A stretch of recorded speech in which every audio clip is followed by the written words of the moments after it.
예수님께서 복음서에 보면 빛에 대한 말씀을 많이 하셨습니다. 오늘 35절 말씀에 보면 오늘은 내 속에 있는 빛이 어둡지 아니한가 보라 이렇게 말씀하셨습니다. 예수님은 우리에게 빛이 두 가지가 있다고 말씀하세요. 하나는 겉에 있는 빛입니다. 그것은 우리의 등불과도 같은 눈을 통해서 우리의 삶과 우리의 몸이 환해지는 것이죠. 그러나 또 동시에 우리 속에도 빛이 있다고 말씀합니다. 우리 속에도 등불이 있는 것입니다. 그래서 눈이 밝아야 몸이 밝은 것처럼 우리 속에 있는 빛이 밝을 때에 모든 것이 밝아진다. 겉도 밝아지고 속도 밝아지고 우리의 삶 전체가 밝아진다는 말씀을 하셨습니다. 반대로 우리의 속에 있는 빛이 어두우면 항상 밝을 수만은 없죠. 어두울 때가 있는데 어둡게 되면 주위도 다 어두워지는 것입니다. 그렇기 때문에 우리가 항상 해야 될 일은 우리 속에 있는 빛이 어둡지 아니한지 살피는 것입니다. 우리 신앙생활이라는 것은 우리의 마음속에 있는 빛을 밝히는 길입니다. 웨슬리 목사님도 우리 기독교는 마음의 종교라고 그랬어요. 겉도 중요하고 우리가 겉으로 보이는 것도 중요하지만 우리의 마음의 빛, 우리의 마음의 등불이 얼마나 환한가, 이것이 우리의 신앙의 척도가 되는 것입니다. 오늘 여기 본문에 있는 말씀 보면 사실 세 가지 단락으로 이렇게 돼 있는 말씀처럼 보이지만 하나로 연결되어 있는 말씀입니다. 다 나름대로 겉과 속에 대한 말씀을 하시는 거예요. 첫 번째 나오는 요나의 표적을 보일 것밖에 없다 하신 말씀도 눈으로 보이는 표적을 자꾸 구하는 이들에게 그 눈으로 보이는 표적보다 더 귀한 것은 나의 표적을 어떻게 마음의 눈으로 받아들이는가, 이것이 더 귀하다고 하시는 말씀이죠.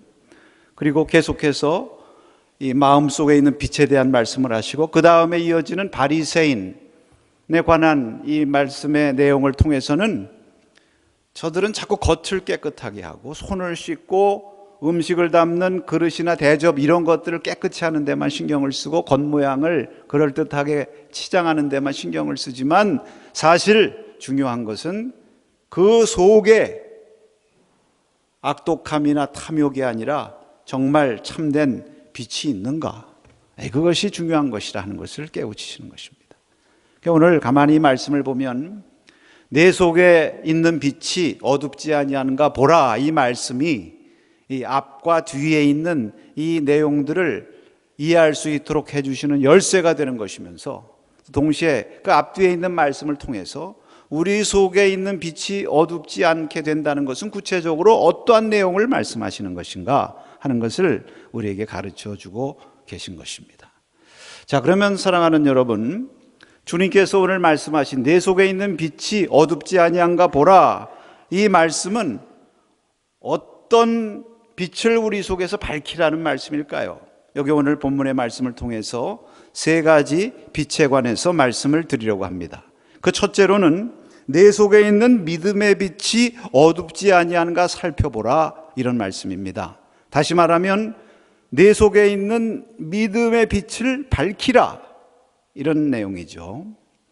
여기 먼저 예수님께서 표적을 구하는 그 세대 사람들에게 향해서 너희에게 보일 표적은 요나의 표적밖에 없다, 이런 말씀을 하셨습니다.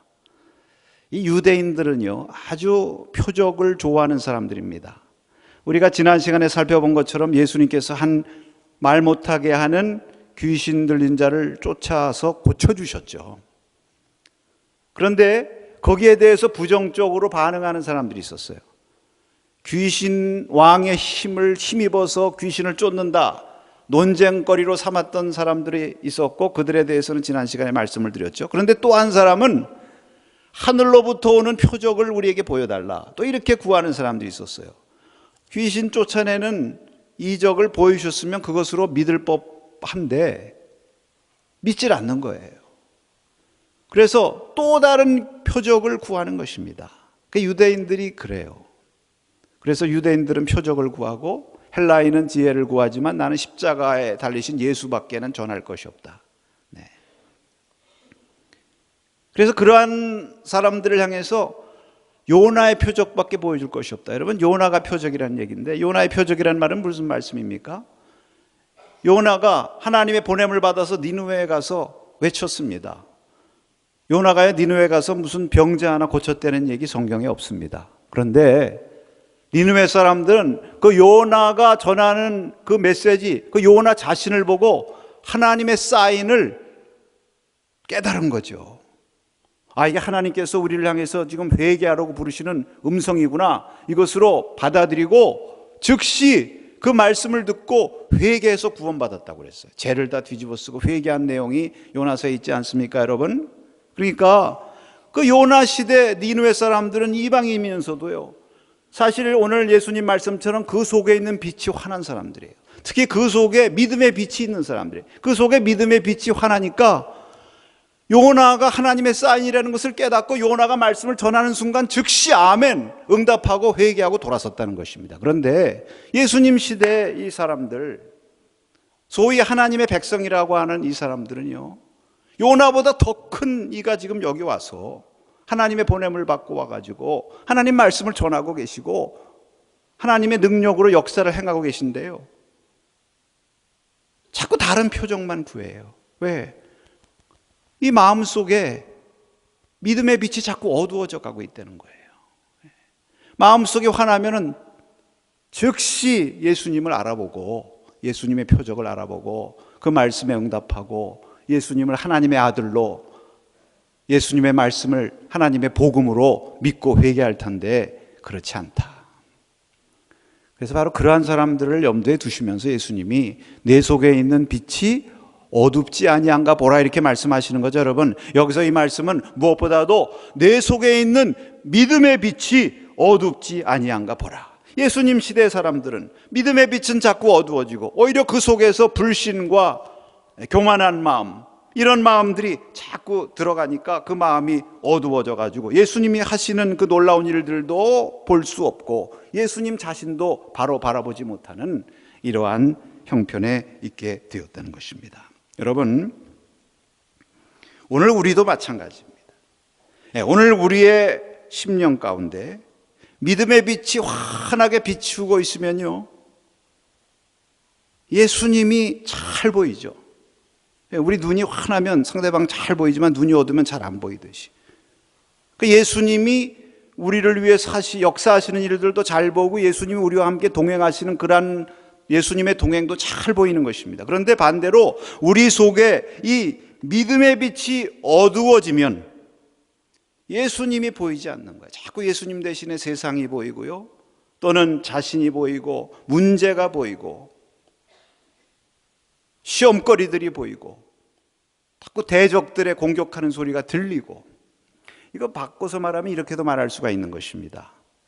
우리가 세상보다는 주님이 잘 보이고 또 문제보다는 하나님의 손길이 더 보이고 절망스러운 현실보다는 천국의 소망이 자꾸 내 속에 들어오고 무슨 대적하고 나를 시험하는 사람들의 소리보다는 주님의 위로와 평화의 소리가 우리 속에 더 들린다고 하면 우리 속에 믿음의 빛이 지금 환하게 비추고 있는 것이죠. 반대도 마찬가지 아닙니까? 주님보다 자꾸 세상이 보이면, 자꾸 문제가 보이면, 자꾸 절망스러운 현실이 더 크게 보이면 우리 속에 믿음의 빛이 어두워지가 있다는 그러한 증거가 된다는 것입니다. 그래서 오늘 이 시간 저와 여러분에게 내 속에 있는 믿음의 빛이 어둡지 아니한가 한번 살펴보라. 지금 이 시간이 그러한 주님의 음성을 들어야 될 때가 아닌가, 오늘 주님께서 우리에게 말씀해 오시는 줄로 믿습니다. 여러분, 누가복음 24장에 보면 엠마오 상에 있는 두 제자에 관한 말씀이 나오죠. 예수님이 십자가에 달리신 후에 이 두 제자가 낙심이 됐어요. 그래서 고향으로 지금 낙향해서 가고 있습니다. 그런데 그들이 서로 이야기하면서 가고 있을 때 부활하신 주님께서 그들 곁에 가까이 가셔서 그들과 동행하셨다고 그랬습니다. 그런데 성경에 보면 그들의 눈이 가리워져서 예수님인 줄 몰라왔다고 그랬어요. 그러니까 그 마음속에 있는 믿음의 빛이 어두워진 것입니다. 왜? 그 속에 슬픔이 있고요, 낙심이 있고, 예수님 믿고 쫓아다녔는데 보이는 현상만 보고 이게 아니구나, 실패했구나, 이런 생각이 들어가지고 여기 의심이 가득 차 있으니까 예수님이 동행하셔도 보이지가 않는 것입니다. 그 예수님께서 그 제자들에게 뭐라고 성경에 말씀하셨느냐 하면, 미련하고 선지자들이 말한 모든 것을 마음에 더디 믿는 자들이요, 이렇게 말씀을 하셨습니다. 믿음이 더딘 자들, 더디 믿는 자들. 지금 그 두 제자들의 그 마음속에 이 믿음의 빛이 지금 어두워져 가고 있는 것을 깨우치는 거죠. 오늘 말씀대로 하면 너희들 속에 있는 믿음의 빛이 지금 어두워져 가고 있구나, 그 믿음이 어두워져 가고 있지 않는가 한번 너희들을 살펴보라, 이렇게 깨우치는 거 아니겠습니까? 그러면서 주님께서 그 제자들에게 성경에서 자신에 관해서 하신 말씀들을 잘 풀어 설명하시고, 또 그들과 함께 음식을 나누시면서 떡을 떼어서 그들에게 주셨다고 그랬어요. 주님과 예배를 통해서 교제한 거죠. 그랬을 때 성경에 보면 비로소 그들의 눈이 밝아져서 예수님을 알아보았다 그랬습니다. 여러분, 똑같은 행로를 걸어가고 똑같은 두 눈 아니겠어요? 그런데 그 전에는 가려졌고 그 다음에는 띄어졌다고 하는 것을 보면, 여기 눈이라는 것은 육신의 눈은 아니죠. 이것이 바로 내면의 눈, 믿음의 눈인 것입니다. 믿습니까? 믿음의 눈이 환할 땐 예수님 동행하는 게 보이고요, 믿음의 눈이 어두워지고 불신과 낙심과 마음의 완악함이 자꾸 우리 가운데 들어오면은요, 예수님이 아무리 동행하시고 나와 함께 길을 가셔도 예수님이 안 보이고 슬픈 현실만 보이는 거예요. 오늘 그러한 저와 여러분을 위해서 주님께서 말씀하신, 너희 속에 있는 믿음의 빛이 어두워지지 아니한가 이 시간 살펴보고 다시 내 빛을 받아서 내 속에 믿음의 빛을 밝혀라 말씀하시는 것입니다. 여러분, 성경에 믿음이라는 것을 무엇이라고 말씀하는가? 보는 거라고 말씀하죠. 그런데 보는데, 여러분, 믿음이라는 것은 사실은 보고 믿는 것이 아니라 믿음으로 보는 거예요. 어떤 분들은 뭐 보고 믿는 것도 귀한 분들이 있어요. 왜? 봐도 믿지 않는 사람들이 있으니까. 그러나 더 귀한 믿음은 믿음으로 보는 것입니다. 아브라함을 믿음의 조상이라고 말하는데 왜 아브라함을 믿음의 조상이라고 말씀할까요, 여러분? 아브라함은요, 로마서 4장에 보니까 바랄 수 없는 중에 바라고 믿었다 그랬습니다. 그리고 사실 자기나 자기 아내가 이미 육신적으로는 다 출산할 능력이 없는 그러한 상황에 처해 있었지만, 그것으로 인해서, 그 암담한 현실로 인해서 믿음이 약해지지 아니하고 오히려 하나님의 약속을 의심 없이 믿었다, 이렇게 말씀하고 있어요. 여러분, 아브라함이 믿은 것은 하나님의 약속이죠. 이 약속이라는 것은 어음과 같은 것입니다. 아직 현찰은 아니에요. 그러나 곧 현찰이 될 것이죠. 여러분, 우리의 믿음의 눈이 밝아지면 하나님의 약속이 내 앞에 현실로 나타나게 되는 것입니다. 이러한 은혜를 우리가 누려야 될 줄로 믿습니다. 그래서 믿음이 우리 속에 빛이라면 불신은 우리 속에 있는 어둠이다. 이 어둠의 세력이 우리 가운데 들어와서 우리의 믿음의 빛을 가리지 않도록 우리가 늘 깨어 있어야 된다, 이런 말씀을 주님께서 하십니다. 찬송가 545장에 말씀하시기를, 이 눈에 아무 증거 아니 배워도 믿음만을 가지고서 늘 걸으며, 이 귀에 아무 소리 아니 들려도 하나님의 약속 위에 서리라. 네. 여러분, 우리의 마음속에 믿음의 빛이 환해져서 때로는 눈에 보이는 표적, 하나님께서 주시지 않는 것처럼 그렇게 느껴지는 상황이라 할지라도 믿음의 눈을 가지고 하나님의 역사하심과 동행하심을 밝히 볼 수 있는 능력의 성도들이 되시기를 축복합니다. 두 번째로, 내 속에 있는 말씀의 빛이 어둡지 아니한가 보라, 이런 말씀입니다. 너희 속에 말씀의 빛을 밝히라, 그런 말씀이죠. 예수님께서 요나의 표적을 말씀하시고 두 번째 또 얘기 이어서 하신 내용이 있습니다. 그것이 31절의 말씀인데, 그럼 31절을 한번 같이 읽어보도록 할까요? 심판 때에 남방의 영이 일어나 이 세대 사람을 정죄하리니 이는 그가 솔로몬의 지혜로운 말을 들으려고 땅 끝에서부터 왔음이거니와 솔로몬보다 더 큰 이가 여기 있느니라. 여러분, 이 남방의 여왕이 누굽니까? 남방의 여왕은 유명한 스바의 여왕이죠. 이 스바의 여왕이 이방인이고, 오늘로 말하면 저 이디오피아 아주 먼 남쪽에 살아가는 사람인데, 그 사람이 솔로몬이 지혜롭다는 명성을 듣고 그 지혜로운 말을 듣기 위해서 그 금은 보석 다 가지고 그 먼 길을 찾아왔다고 그랬어요. 예루살렘까지. 그런데 지금 예수님 시대 사람들은요, 솔로몬보다 더 크시니, 여러분, 예수님은 하나님의 지혜요, 하나님의 말씀 자체인 줄로 믿습니다. 그러니까 솔로몬보다 더 큰 지혜의 말씀을 전하시고 더 큰 지혜로 바로 지척에 있음에도 불구하고 그들이 하나님의 말씀을 듣지를 않은 거예요. 그 속에 말씀의 빛이 어두워져 있는 것입니다. 그래서 예수님께서 여기 솔로몬보다 더 큰 이가 있기 때문에 이 더 큰 나를 너희들이 지금 받지 않고 그 열심 갖지 않으면 나중에 심판 때 스바의 왕이 너희들을 재판하는 증인이 될 것이다, 이런 말씀을 하는 것 아니겠습니까? 그래서 여러분, 이 말씀은요, 예수님의 말씀을 사모하지도 않고 들으려고 하지도 않는, 말씀의 빛이 어두워져 가려져 있는 그들을 향한 하나님의 깨우침이시고, 동시에 오늘 이 시간 저와 여러분에게 우리는 늘 하나님의 말씀이 우리 가운데 환히 비출 수 있도록 말씀의 빛을 밝히라는 도전의 말씀인 줄로 믿습니다. 말씀을 사모하면요, 그 속에 말씀의 빛이 비춘 사람은요, 아무리 멀어도 달려오더라고요. 말씀 공부할 때나 이럴 때도 보면요, 거리에 멀고 가까우면 별 상관이 없는 것 같아요. 마음의 거리라는 것이 있습니다. 사람 사이의 관계에도 서로 간에 먼 사람은 아무리 지척에 있어도 무한한 거리가 그 가운데 있는 거예요. 그러나 서로 가깝고 사모하는 사람들은 아무리 멀리 떨어져 있어도 어떠한 수단을 통해서도 연결하게 되어 있는 것입니다. 하나님 말씀을 사모하고 말씀의 빛이 비추어 있으면 아무리 멀리 있어도 달려오지만, 하나님의 말씀의 빛이 우리 속에서 자꾸 꺼져가면요, 아무리 여기 은혜의 자리, 말씀의 자리가 아무리 있다고 하고 가까이 지척에 살아도 거기 가게 되질 않죠. 지금 종교개혁 500주년을 이제 곧 다가오면서 많은 일들을 지금 진행하고 있습니다만, 여러분, 종교개혁자들의 메시지가 무엇일까요?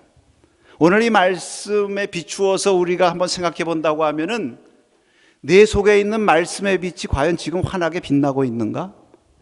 그 말씀을 우리에게 하는 거예요. 내 속에 있는 말씀의 빛을 비추라. 종교개혁자들 자신이 하나님의 말씀의 빛을 받아서 그 말씀의 빛을 비춘 사람들입니다. 여러분, 중세기를 암흑기라고 얘기하죠. 그 왜 중세기가 왜 암흑기라고 얘기하는가? 교회가 뭐 기독교 세계 아닙니까? 세상 천지의 교회고. 근데 왜 암흑기라고 하느냐 하면, 무엇보다도 하나님의 말씀의 빛이 어두워진 시기이기 때문에 암흑기라고 그러는 거예요. 그 왜 하나님의 말씀의 빛이 어두워졌습니까? 여러 가지가 이유가 있는데요, 한 가지만 말씀드리면, 중세기의 유일한 성경은 라틴어 성경입니다. 근데요, 라틴어 성경을 늘 읽고 이 라틴어 성경 가지고 말씀 전하고 그러는데, 교인들 90% 이상이 라틴어를 모르지 않습니까? 근데 한 가지 더 말씀드릴게요. 중요한 것은 사제들도 몰라요. 신부들도. 14세기 말에 흑사병이 유럽을 뒤덮였습니다. 그리고 16세기까지 한 10차례에 걸쳐서 계속 일어났는데, 특히 14세기 말에 있었던 흑사병은 유럽의 3분의 1이 죽었다고 그러지 않습니까? 흑사병으로 이제 죽으면요, 그 시신을 누구가 수습하느냐 하면 사제들이 수습하는 것입니다. 그게 저주받은 병이라고 그래가지고 아무거나 이렇게 만질 수 있는 게 아니에요. 그러니까 사제들이 흑사병으로 죽은 시신을 수습하고 그걸 돌보니까, 흑사병에 제일 노출되고 제일 그것으로 목숨을 잃게 되는 사람들이 누구냐? 사제들인 것입니다. 그러니까 사망률이 제일 높은 게 사제들이었다는 거예요. 그러니까 사제가 부족해요. 사제가 부족하니까 사제들을 세우는데, 일단 사제 되겠다 그러면 다 세우고부터 보는 거예요. 교육을 받지 못해도 나중에 교육을 시키든지. 그러니까 사제들 자신도 라틴어를 몰라요. 그러니까 라틴어 성경을 가지고 라틴어도 모르면서 이걸 가지고 읽고 말씀을 전하고 또 여기 알아듣지도 못하는 사람들이 그걸 알아듣고 있어요. 그러니 여러분, 이 말씀의 상황이 얼마나 어두웠겠습니까? 그러니까 점점 말씀의 빛이 어두워져 가고 말씀을 알아들을 수가 없으니까, 말씀이 삶 가운데 적용되질 않으니까 자꾸 말씀과는 반대되는 길로 가는 거예요. 그래서 중세기가 암흑기가 되고 마는 것입니다, 여러분. 그래서 종교개혁자들은 성경으로 다시 돌아가서 이 말씀을 읽고 헬라어 성경으로 읽고 이 말씀 가운데 복음을 찾아가지고 이 복음의 빛을 가지고 자신도 환해지고 또 자신이 환해지면 주위도 환해지고 다른 사람한테 비출 수가 있는 거예요. 다른 사람들에게 이 복음의 빛을 비춘 그러한 사람들인 줄로 믿습니다. 그래서 루터가 1521년 4월 15일에 보름스라고 하는 곳에 소환을 당해서 재판을 받습니다. 1517년에 95개조를 비텐베르크의 성체 교회에다가 걸었죠. 그리고 나서 논쟁이 촉발되면서 루터가 이단으로다가 낙인을 찍히게 돼. 그래가지고 그거 철회하지 않으면은 처벌하겠다고 하면서 소환한 것입니다. 그 보름스 거기에 제국회의에 신성로마 제국 황제들도 있고 말이죠. 그 모든 제후들 있고 그 교황청에 높은 사람들 다 있는데 거기 딱 소환돼 가지고 책들 다 거기다 쌓아놓고 말이죠. 이 책하고 당신이 주장하는 거 철회하지 않으면 당신의 생명에 대해서 우리 책임 못 진다. 파문시켜서 아주 출교시켜 가지고 처벌하겠다는 그런 얘기죠. 근데 그때 루터가 뭐라고 했습니까? 유명한 선언이 있죠. 지금 내 양심은 하나님의 말씀에 사로잡혀 있습니다. 양심에 거슬려 행동한다는 것은 위험한 일이요 구원을 위협하는 일입니다. 그러므로 나는 어떤 것도 철회할 수 없고 하지도 않을 것입니다. 주여 나를 도와주시옵소서, 이렇게 얘기했던 것입니다. 여기 내 양심이요 하나님 말씀에 사로잡혀 있다고 말해요. 내 속에서 지금 하나님의 말씀의 빛이 막 비추고 있기 때문에 말씀의 빛이 나를 비추고 있는데 내가 어떻게 말씀과 다른 길로 갈 수가 있겠습니까? 이런 심령의 등불이 켜 있으니까 종교개혁의 불씨가 당긴 거 아니겠습니까? 여러분, 츠빙글리라는 사람도 쭈리라고 하는 곳에서 종교개혁 운동을 일으킨 사람인데 그가 츠빙글리 종교개혁 일으켰던 그 뮌스터, 쭈리의 뮌스터 거기 부임하자마자 제일 첫 주일서부터 한 것이 마태복음 1장 1절부터 강해 설교했다고 그랬죠. 당시로서는 센세이션입니다. 헬라어 성경 가지고 독일어로 성경 1장 1절서부터 성경 말씀 그대로를 전하는 거예요. 이런 일이 전에 없었던 것입니다.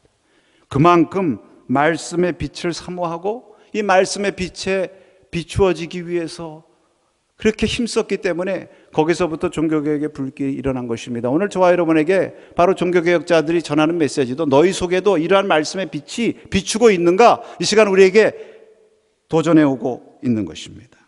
여러분, 성막에 보면은 거기 등잔대가 있었죠. 이 등잔대는 항상 켜져 있어야 돼요. 제사장들이 하는 가장 우선적인 일이 그 등잔대 불빛을 항상 켜놓는 것이, 키우는 것입니다.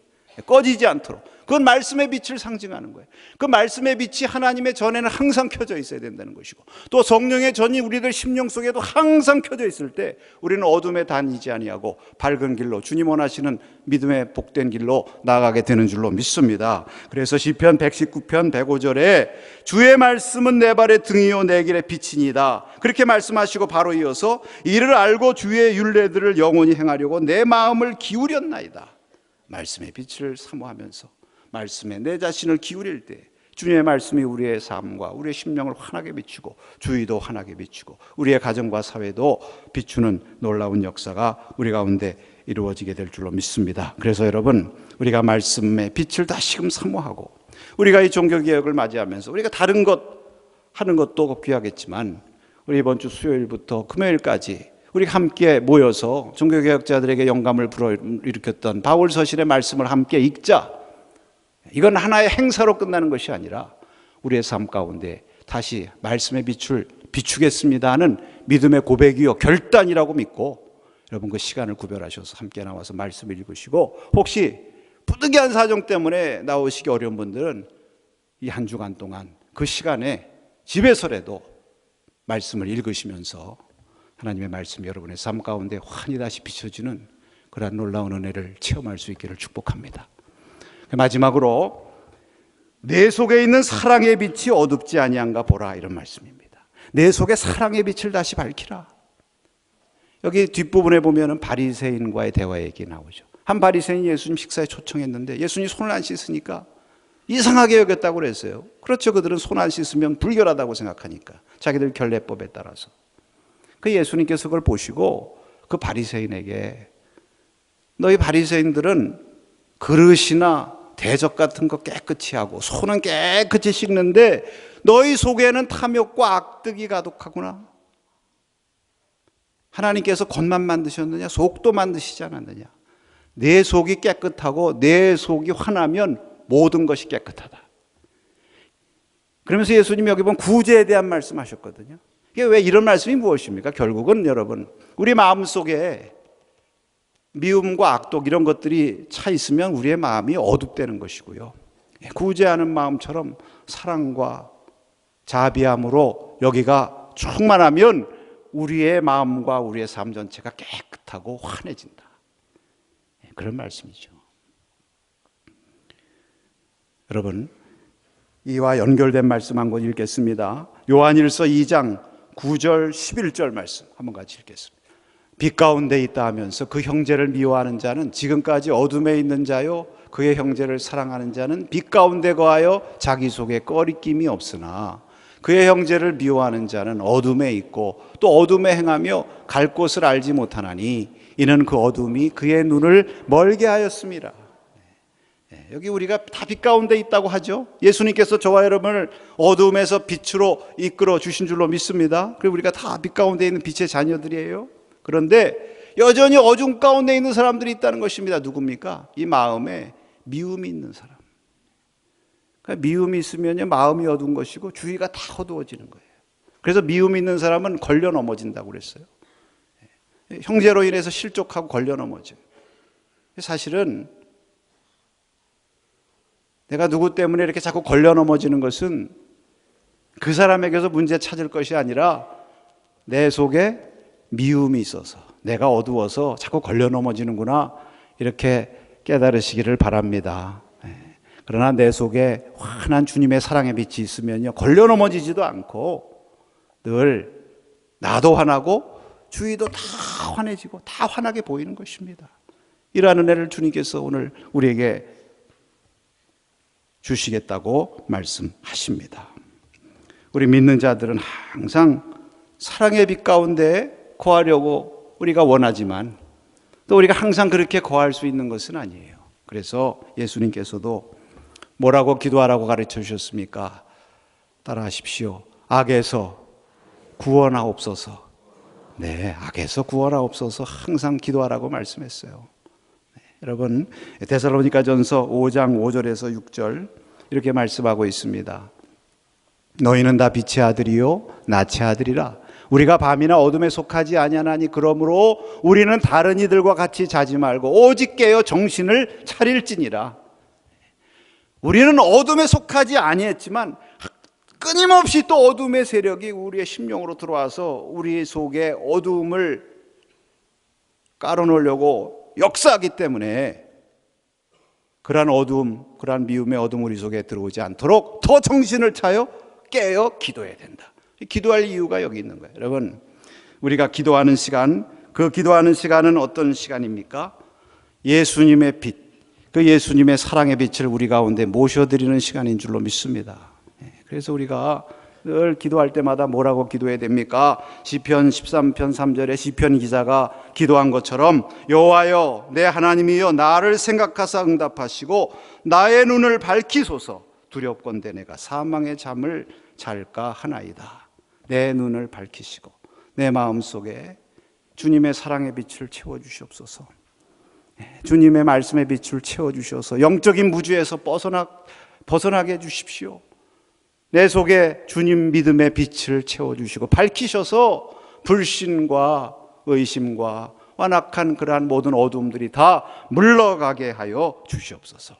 우리가 늘 주님 앞에 기도할 때 주님께서 저와 여러분을 사랑하시고 다시 우리 가운데 찾아오셔서 빛 대신 주님께서 우리의 마음 속에 빛을 다시 점화시켜 주시는 그러한 놀라운 은혜가 임하게 되는 것입니다. 사랑하는 성도 여러분, 오늘 주님께서 내 속에 있는 빛이 어둡지 아니하는가 보라. 항상 어두울 수도 없는 것이고 또 항상 밝기만 한 것도 아니에요. 늘 밝기를 원하지만 또 때로는 어두울 때가 있지만 우리가 감사한 것은 주님께서 우리 곁에 계십니다. 우리 곁에 지금 계셔서 우리를 계속 비추고 계시고 우리가 마음의 문을 활짝 열기만 하면 언제든지 주님의 빛으로 우리 가운데 임하셔서 우리 속에 다시 주님의 빛을 환히 비춰주시고 그래서 주위도 환히 비출 수 있는 능력의 성도로 삼아 주시는 것입니다. 주여 오늘 이 은혜를 우리에게 주시옵소서. 주님 앞에 기도함으로 주님의 빛으로 다시 환해지시는 축복의 시간 되시기를 축원합니다.